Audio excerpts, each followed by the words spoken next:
Hello again.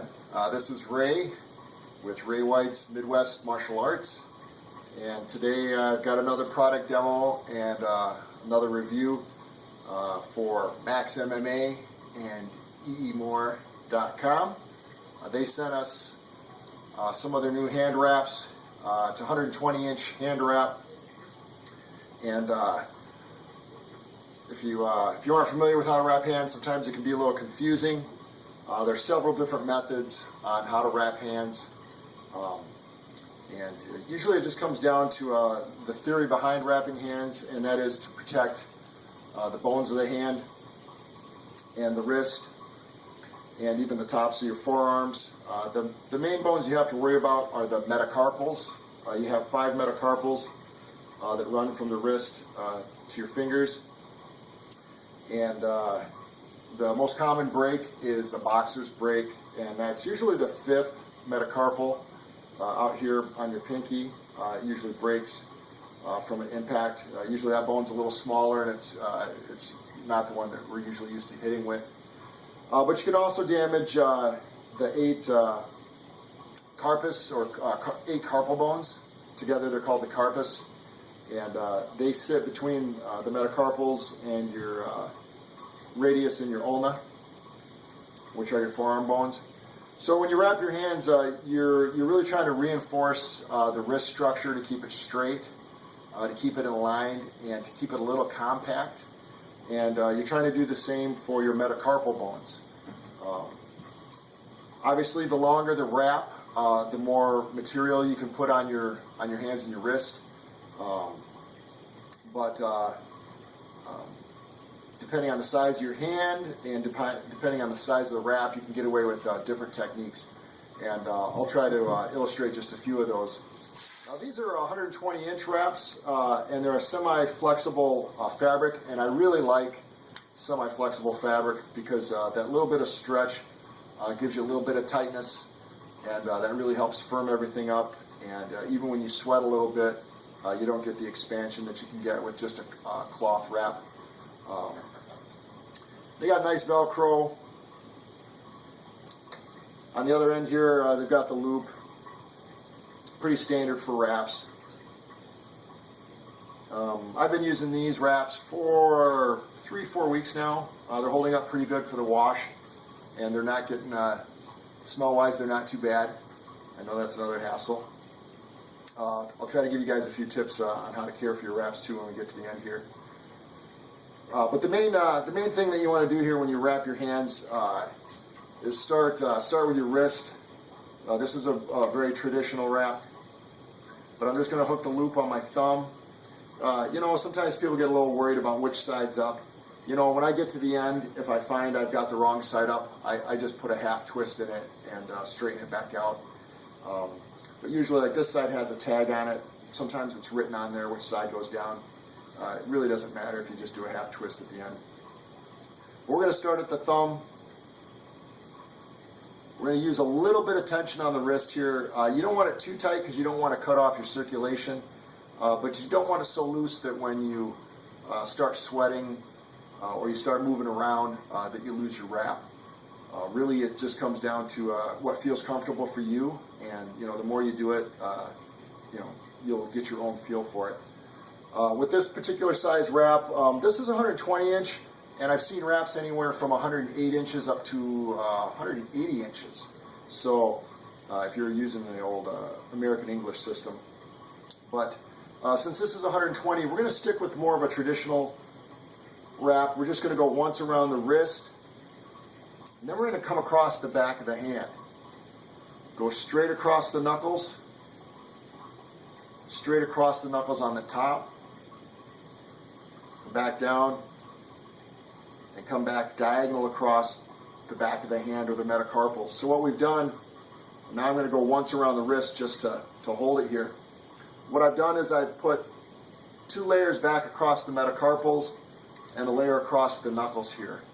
And that's the main area that you have to worry about with wraps and taping, is you just want to support the bones on the back of the hand and a little bit on the knuckles. Now the wrapping itself isn't really designed to protect the knuckles. That's what your glove is for.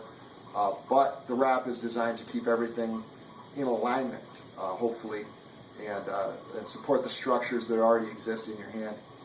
On the other side here, we don't necessarily need diagonals across the palm. In fact, it tends to get in the way, and it's counter supportive for the fist structure when you make your fist. So you want diagonals on this side, and you just want to keep it straight across the knuckles on this side. Okay, so we've come around the wrist here to straighten it out again, and then we're just going to continue on that theme. Now we can come around the wrist, come diagonal across the hand again, straight across the knuckles, diagonal back across the wrist. And as you see here with this particular, with this shorter wrap in the size of my hands, I'm running a little low on fabric here.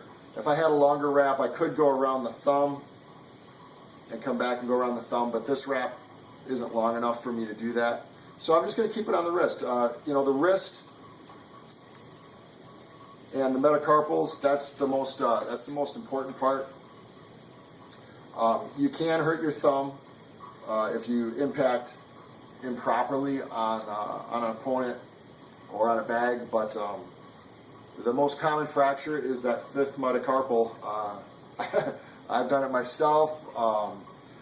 My brother's done it, and I know many friends of mine that have actually broken that bone.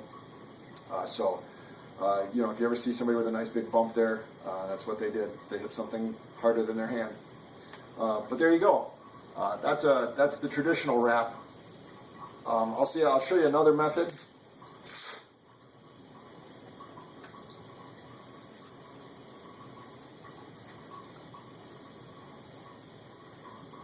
Instead of going back and forth across the hand there, we're going to start with one diagonal across, one wrap around, and now we're going to go through the fingers.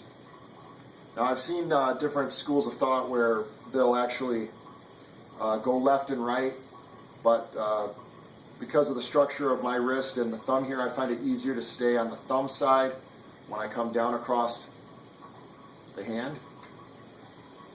Then I'm going to come up diagonal again, straight across the knuckles,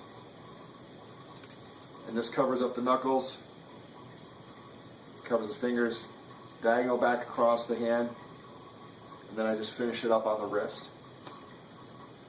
That's more of a more of a pro wrap for boxing. People that tend to hit a lot like to have a little more stiffness between the fingers. It does tend to tighten up the fist a little more, and I think it kind of sets up each metacarpal firmly in the hand. But it's a little harder with the short wraps. If you get the 108-inch wraps, it's almost impossible. These are 120, so you can just get it done if you got a hand that's, you know, as big as mine. If you had a smaller hand, obviously it'd be a lot easier, and you could do more wraps. You may even be able to wrap the thumb.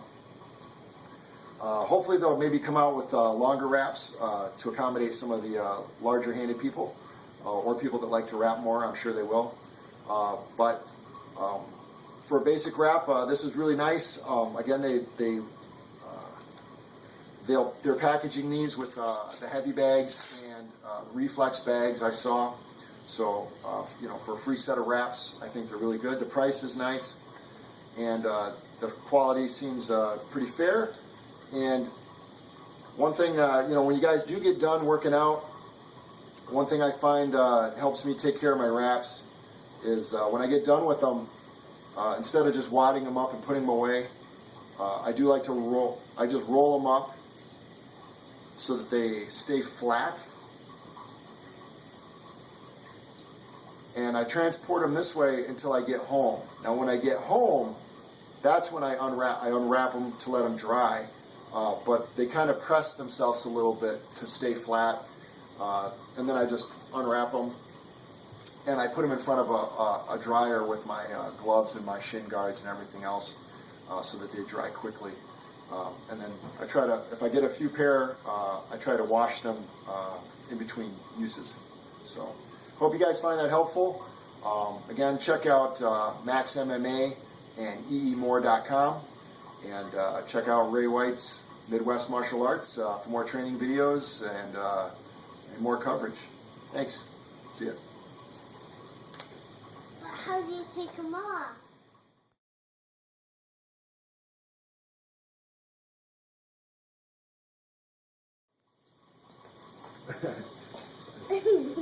So here we go. So. It said smaller people. Smaller people's hands. So here we go. We're gonna see how many times we can do this on a smaller person's hand. But again, we're gonna start on the thumb, and we're gonna go around the wrist once, maybe twice since we have the room. We're gonna go diagonal across the back of the hand. Keep your fingers splayed apart. There you go. Then I come straight across the knuckles and diagonal back down to the wrist. And then I go around the wrist to straighten everything out. And since I have room here, I'm going to go through the pinky. I'm going to go between the ring finger and the middle finger, and the middle finger and the index finger. Come around the wrist, diagonal across the hand, straight across the knuckles, undo the Velcro,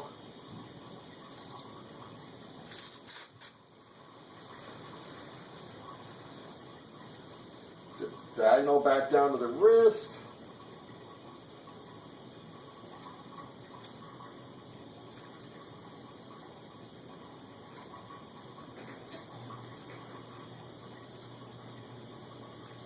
how's that feel?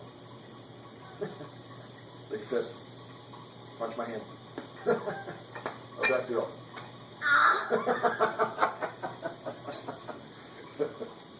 All right. So there you have it. A little extra practice.